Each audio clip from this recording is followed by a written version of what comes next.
kabar teman-teman semua di luar sana? Tentunya sehat walafiat ya. Kita kembali lagi di podcast Bincang-Bincang. Jadi pada saat ini saya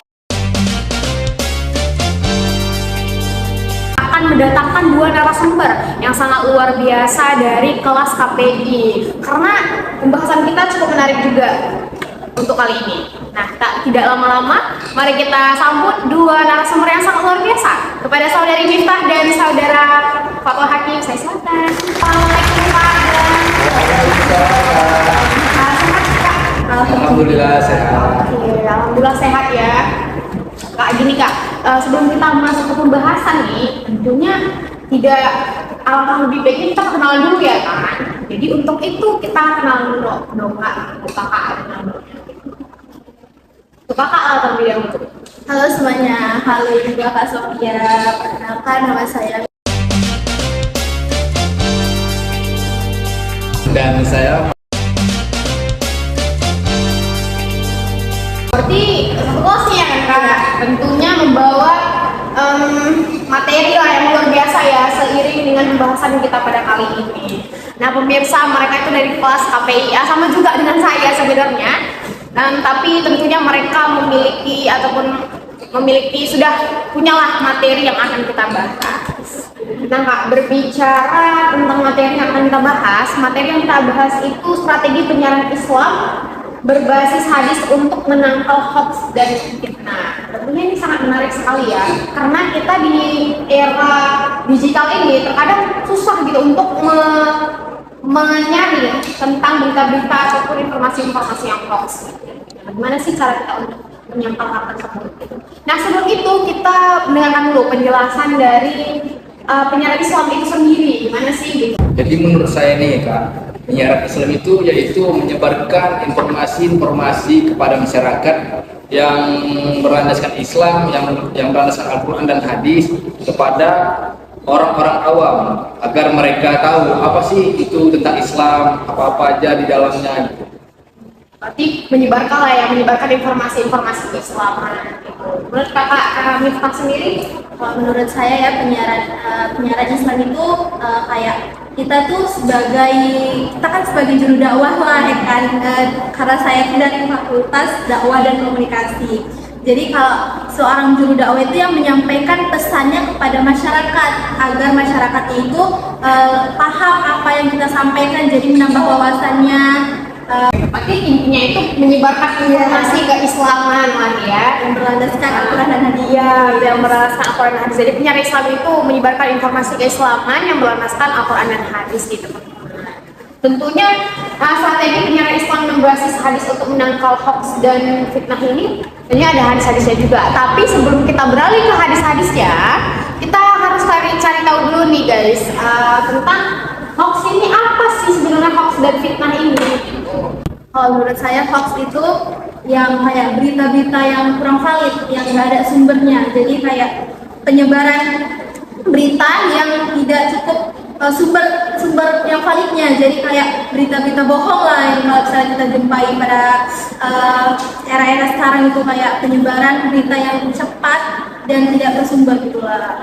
Hoax itu adalah berita-berita palsu yang tidak ada datanya lalu disebarkan kepada khalayak ramai. Bedanya hoax dan fitnah itu apa sih Kak sebenarnya? Kalau hoax itu kan kayak berita ya, kalau misalnya menurut saya fitnah itu kayak penyebaran aib seseorang. Menurut saya kalau fitnah itu penyebaran aib seseorang kepada orang lain gitu. Jadi padahal yang bicaranya itu nggak benar, tapi dibicarakannya kepada orang lain itu fitnah. Jadi perbedaan berita dan hoax itu sebenarnya sama sih Kak. Yang membedakan antara mereka berdua yaitu satu, yang pertama itu ada hoax itu menggunakan handphone gitu. Jadi menyebarkan berita palsu, seperti fitnah juga menyebarkan berita palsu. Tetapi perbedaannya di sini adalah hoax ini menggunakan media sosial. Kalau fitnah sendiri enggak gitu Pak? Enggak.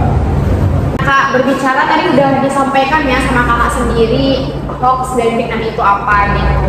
Lalu Kak kalau mau tanya juga, ini contoh dari realnya nyata gitu kan, contoh hoax dan fitnah itu seperti apa sih Kak? Kak, Contoh dari hoax ini seperti kan ada tuh statement kalau makan micin itu tambah pintar.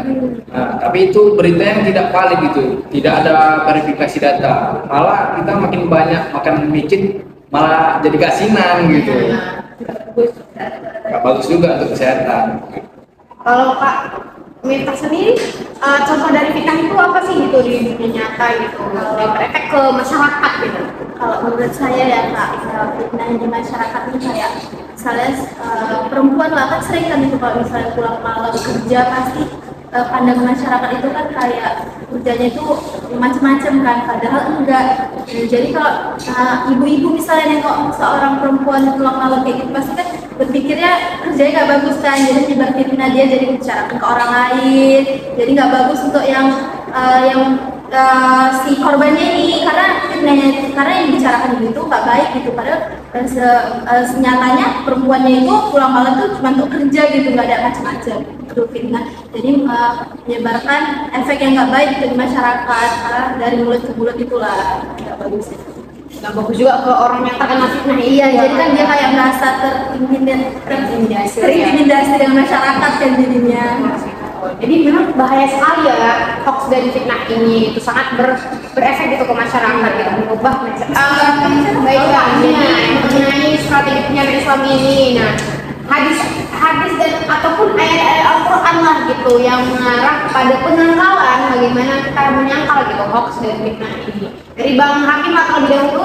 Ya, dari saya ini dari ayat Al-Quran ya. Al-Quran surah Al-Hujurat ayat 11 yang artinya, wahai orang-orang yang beriman, janganlah suatu kaum mengolok-olok kaum yang lain, karena boleh jadi mereka yang diolok-olokkan itu lebih baik dari mereka yang mengolok-olok. Dan jangan pula perempuan-perempuan mengolok-olokkan perempuan lain, karena boleh jadi perempuan yang diolok-olokkan itu lebih baik daripada dia. Janganlah kamu saling mencela satu sama lain, dan janganlah saling memanggil dan gelar-gelar yang buruk. Seburuk-buruk panggilan adalah panggilan yang buruk setelah beriman. Dan barang siapa tidak bertobat, maka mereka itulah orang-orang zalim. Jadi di dalam ayat ini bisa dimaknakan kita itu tidak boleh menjelek-jelekan orang, seperti menyebarkan hoax tentang diri mereka yang tidak baik. Belum tentu yang menyebarkan ini lebih baik gitu Kak. Waktu kan ada juga Kak fitnah lebih kejam daripada pembunuhan. Maka dari itu kita jangan memfitnah seseorang, karena belum tentu kita lebih baik daripada mereka gitu Kak. Dari Kak Miftah sendiri gitu kan Kak, ini kan tadi udah ya Al-Quran nih Kak, bagaimana ditinjau dari hadis gitu tentang penyangkalan hoax dan fitnah ini? Jadi kalau di dalam hadis itu ada di hadis riwayat Bukhari dan Muslim, yang artinya itu tidak akan masuk surga orang yang suka menyebarkan fitnah. Karena kayak tadi apa yang dikatakan di dalam Quran surat Al-Hujurat tadi kan, belum tentu yang kita bicarain itu lebih baik. Bisa saja yang kita bicarakan itu dia lebih baik daripada yang kita yang membicarakan fitnah itu kan.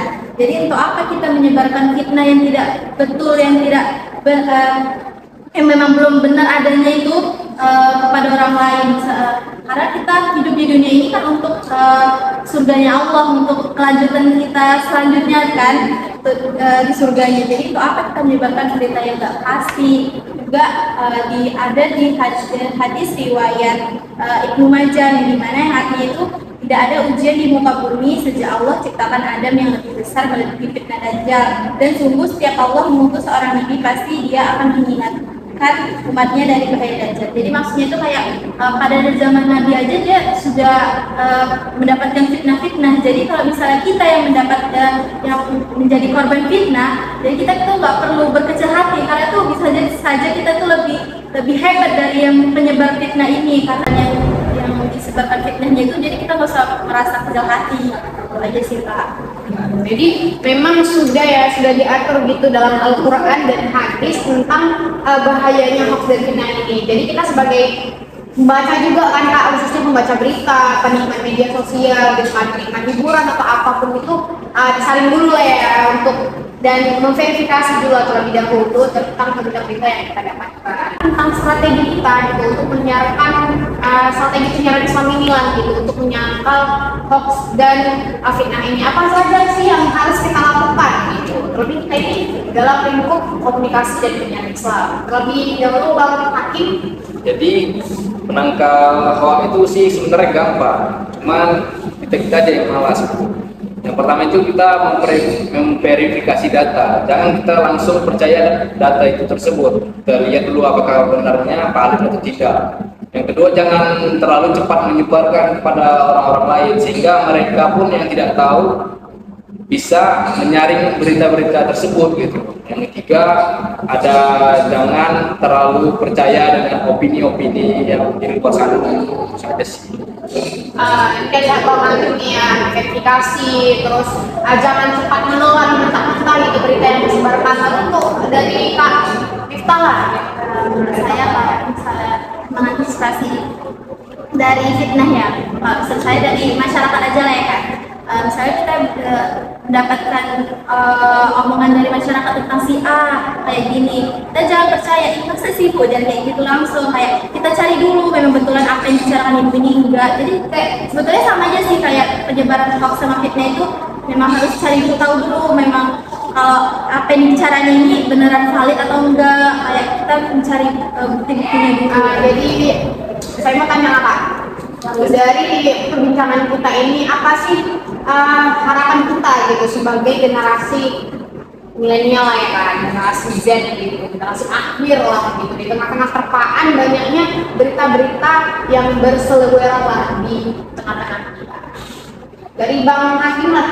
Kalau dari saya, harapan saya untuk kepada kita semua ini, yang pertama, janganlah suka memfitnah orang, karena belum tentu pun kita lebih baik daripada mereka gitu. Dan selanjutnya bisa dijelaskan kepada kakak. Dari Kak Mita lah. Ya menurut saya kita kan sebagai mahasiswa ya kan Kak. Sebagai mahasiswa itu lebih cek dan dicek lagi dengan informasi yang kita dapatkan. Jadi bisa juga kita memberitahu kepada orang tua kita kalau misalnya kalau misalnya dapat berita gini, kita cari tahu dulu Mak, beritanya ini beneran valid atau enggak gitu. Jangan asal menyebarkan. Biasa kan kalau penyebaran hoax itu kan sering terjadi di grup WhatsApp kan, grup WhatsApp mama-mama itu biasa nggak ditontonnya cuma sampai habis atau setengah aja karena udah terpancing emosi jadi langsung penyebaran. Jadi kita sebagai generasi selanjutnya, generasi Gen Z lah, lebih ini lagi Banyak literasi. iya lebih banyak literasi. Ya, itu harapan kita semua lah ya untuk menyangkal yang namanya hoax dan fitnah itu. Jadi ada jadi korban Kebutuhan selanjutnya ya kan. Apalagi kalau hoax dan fitnah itu berinian hoax dan fitnah itu ke arah sensitif ya kan, itu sangat berpengaruh sekali ya. Jadi itulah dia teman-teman, kita sudah membahas gitu strategi penyiaran Islam berbasis hadis untuk menyangkal hoax dan fitnah. Tentunya sangat luar biasa ya pemaparan yang telah disampaikan oleh kedua pemateri kita, Bang Fatwa Hakim dan Kak Miftah Launi. Semoga ini juga menjadi ilmu jariah kita lah untuk masyarakat gitu. Ini sekedar edukasi juga untuk teman-teman gitu, bahwasanya hoax dan fitnah itu sangat berbahaya dan sangat berefek ke tengah-tengah masyarakat. Saya Sofia Ranti Tumanggar dan Saya Fatwa Hakim. dan saya Miftah Lainina. kami bertiga pamit undur diri. Apabila kesalahan kami mohon maaf dan kami minta ampun kepada Allah Subhanahu wa taala. Wassalamualaikum warahmatullahi wabarakatuh dan sampai jumpa di lain waktu.